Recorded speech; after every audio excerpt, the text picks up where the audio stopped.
Leadership is a kind of a crazy skill that you either have it or you don't. If you have a good leadership skill, you can develop it better.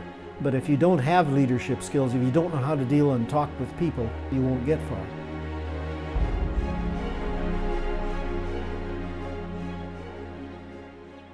He stayed true to his roots all of his life. From the time he was in the Edmonton Voters Association to City Council, to his time in the legislature, he stayed true to his roots.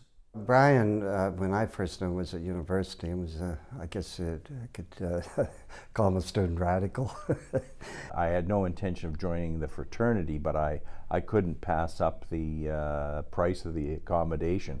And then when I moved in, I found out to my horror that it was the young Tory fraternity on campus. And actually the young conservatives were operating essentially out of that house. And then Brian moved in, and of course Brian was not a young conservative. There was a referendum on the National Union of Students, whether the University of Alberta Student Union should join. And of course I was very much in favor of that, and they weren't, of course. They didn't really think that students should be united and fight for the things that they needed.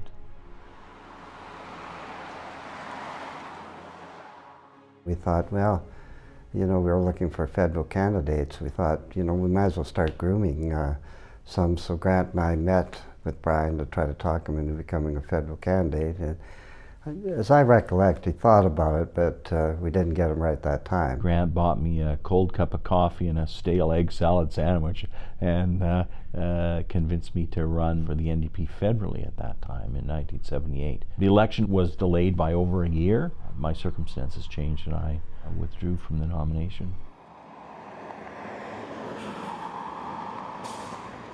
I was looking for a job for just a year or so to pay down some of my student loans. So I ended up taking a job with Transit. I decided to keep it for a while, and it ended up being 8 years. For a bus driver to be in that seat facing the door as people are coming and going, everybody in the city is riding it, from city councillors to the homeless people and the disabled. Everybody's on our bus. We see them all, we work with them all.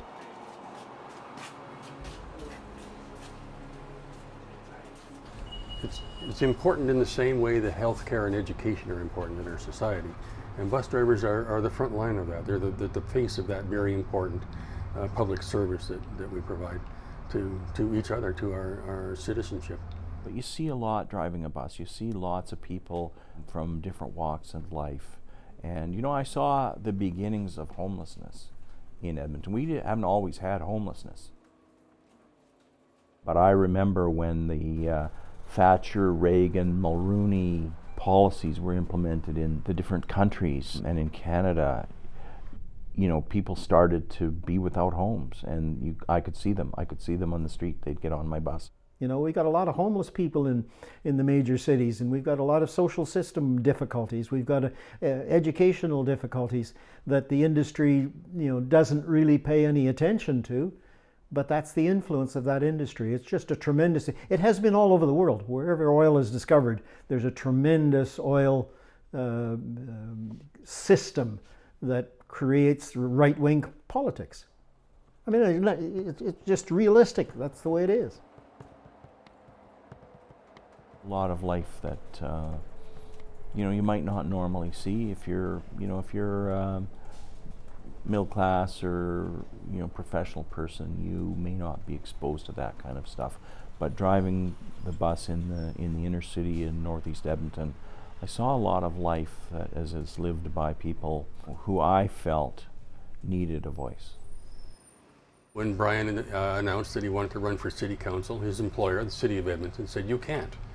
You're a city employee, so you simply can't do it." And so the only alternative, the two alternatives for Brian were to give up any chance of running for public office or give up his job. And of course, in giving up your job, a place like this, seniority is very important. If you give it up, it's gone. So it was a big risk for Brian. He showed a lot of courage to step forward and say, "Okay, I'll give up my job, but wait till I'm on city council. We're going to fix that." I soon realized that people didn't know who I was. They didn't know my face or my name.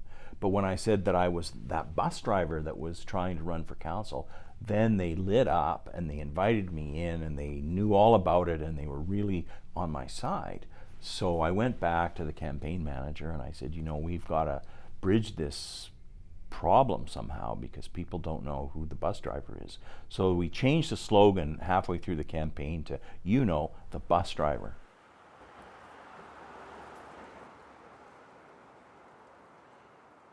Well, you know, Brian was pretty firm in his opinions on things. I mean, he didn't waver very much. Let's be very honest there.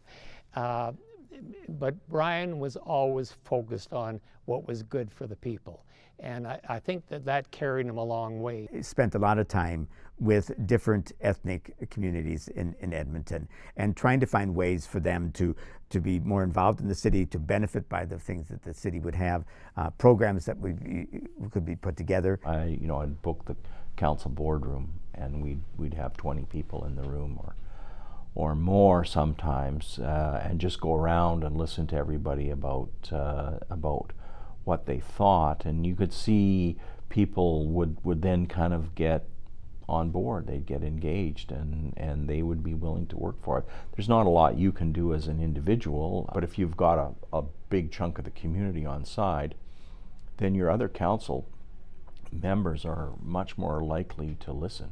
Oftentimes when you're trying to make change, you need the support of the public to do that, and so you have to make sure the public understands what you're trying to do so that they can help influence government along the way. There were a number of shady contracts that were going on, and people started to come to me and tell me about some of this stuff. So I started poking into areas that no other councillors were. You know, the Highland Sewer, for example, was a project that was completely unnecessary, and yet they were going to build a city nearly $20 million for it. The thinking that suggested that so long as the city grows, everything will be better, and it doesn't matter how it grows, and so that led to a lot of problems in terms of urban sprawl that the city's fighting with today. A bit of a culture that we'll all sit down with the mayor and members of council, and we'll kind of hash things through as if it was a session for decisions to be made on that. And Brian absolutely, he refused to attend. He brought it forward at council. Eventually what I did is I found some minutes, a report that had been produced by the administration listing key decisions that had been made at meetings that were held in camera. So I had legal evidence that the council was breaking the law.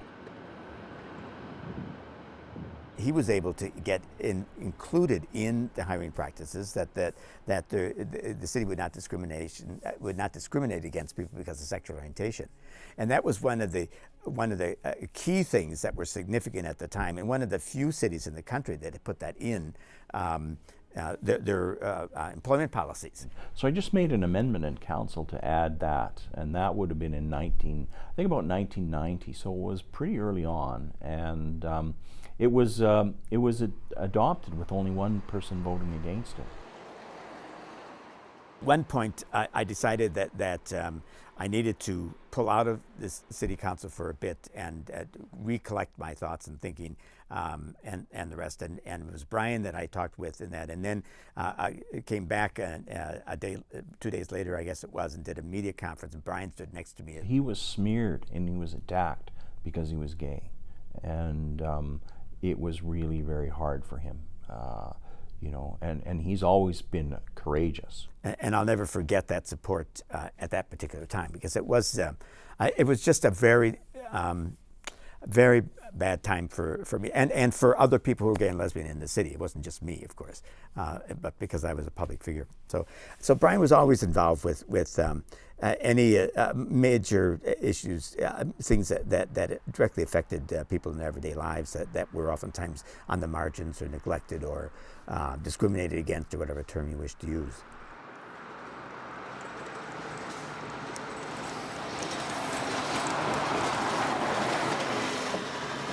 If Brian hadn't come along, we'd taken, I'd seen the best of times and the worst of times, because in '86 we had 16 seats and, the official opposition, and then '93 we got wiped out.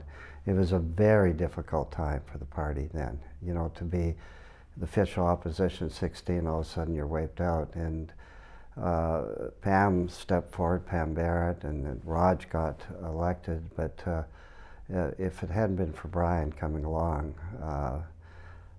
you know, the party, haven't made big breakthroughs, but we now have a good foot in the legislature. I think we're on the verge of making a breakthrough again.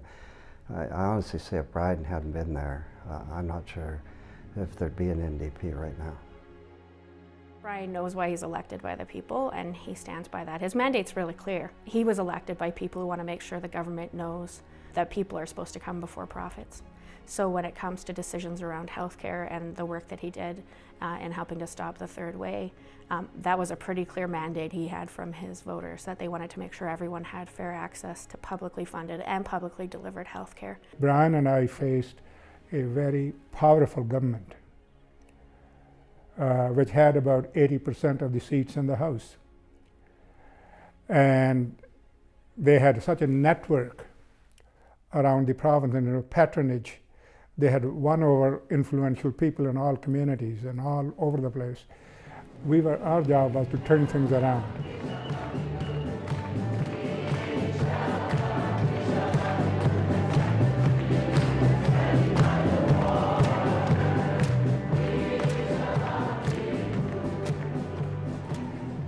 We've been able to get a number of things done.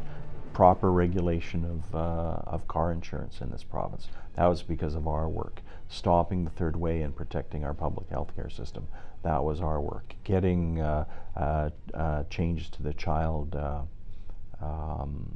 children in care system, including a children's advocate that reports to the legislature.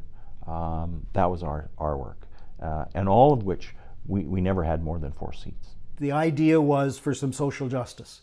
And I've marched on the legislature, I've stood on the legislative steps and made speeches till my ears froze off. And you just can't kill an idea. As Tommy Douglas used to say, you can't jail an idea. If there's no opposition at all, if there's no Brian Mason standing there in the legislature or having news conferences or whatever, bringing in a different perspective on issues, then we don't have a democracy. I think what you'll find with all of my colleagues, that when we go through the first round of leaders having to give their opening question, when we get to Brian, it's okay, let's hear what Brian's got today, because you could almost guarantee that he will be 2 things. 1, fierce, and 2nd, hilarious. He always has these wonderful ways of expressing himself, especially in the comebacks. Whenever they try to answer one of his questions and don't do a very good job at it, you just cringe knowing that something's going to come. He's going to be able to hit them right between the eyes. It's absolutely wonderful to watch. This government, this premier, this health minister, and indeed the executives that run Alberta Health Services must, as Alberta's NDP always has, stand up for public health care and stand up against 2-tier health care and queue jumping. To be really clear that no matter what decisions he makes, he has a job to do in this caucus for at least the next 20 years, and that is to write our Christmas video and direct it. All right, you pansies, listen up. Sir, yes, sir. Okay, ladies, I'm going to do the impossible. I'm going to turn you into actual opposition MLAs. But why? But why, sir? But why, sir? Because, you candy ass, even though you people are nut job rejects from the Fraser Institute School of Neanderthal Economics, I actually like you, and I like right-wing parties. In fact, I like right-wing parties so much, I want there to be 2 of them. Or 3. And I have to tell you, there's a little grain of truth in that, because we were all brand new, and having somebody who had the skill that he did to be able to learn the to and fro and the rules of the legislature, I think that it was a bit of a tongue-in-cheek video, but there was a little bit of truth behind it too.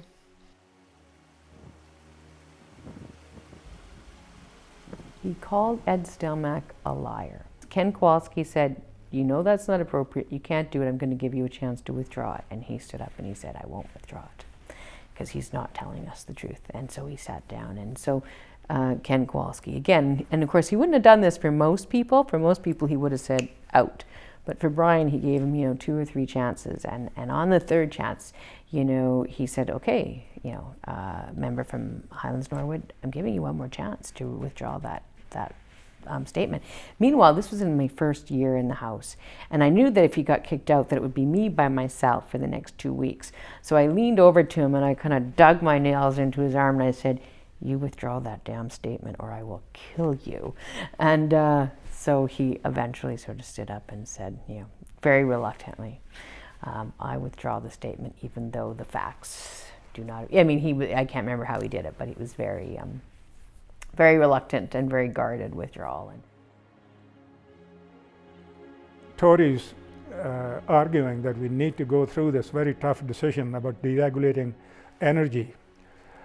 We said, people won't be able to pay their bills, and that he said, "Oh, people can always use blankets." People in question period, they would sort of poo-poo our questioning. All you need to use is put an extra sweater.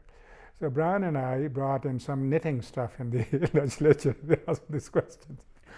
I never knew how to knit, but so both of us had these needles and we had some yarn, and we began knitting again, during the question period, before the speaker, of course, noticed and stopped us doing this.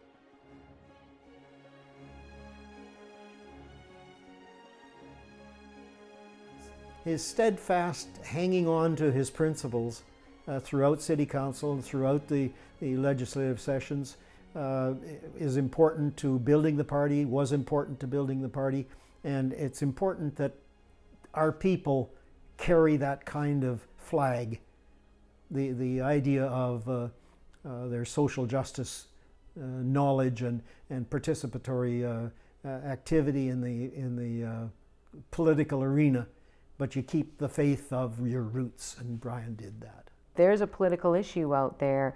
Brian's going to be often the first one to really see what's important about it and why it matters to Albertans, and he'll see it before 86 other members of this legislature do. And so we've really benefited from that under his leadership. We've benefited from his insight and his intellect and his extremely well-calibrated political lens.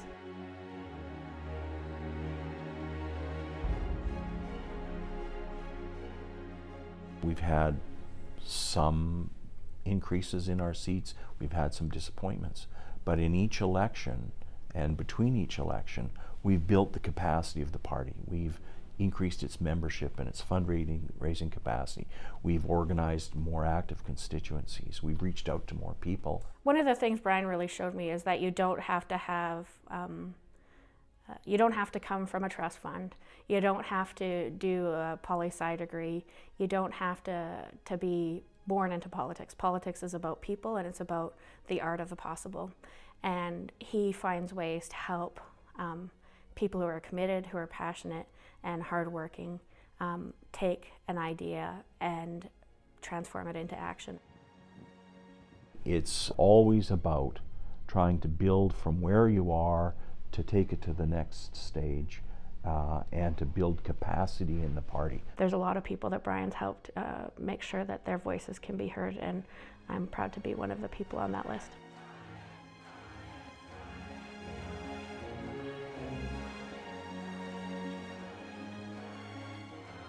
It makes a difference. It's a way to advance the human condition, to change social conditions. It's worth fighting for, and I certainly have enjoyed it very much. It's been very rewarding for me, and I would recommend it to anybody who wants to build a better community or a better province or a better world.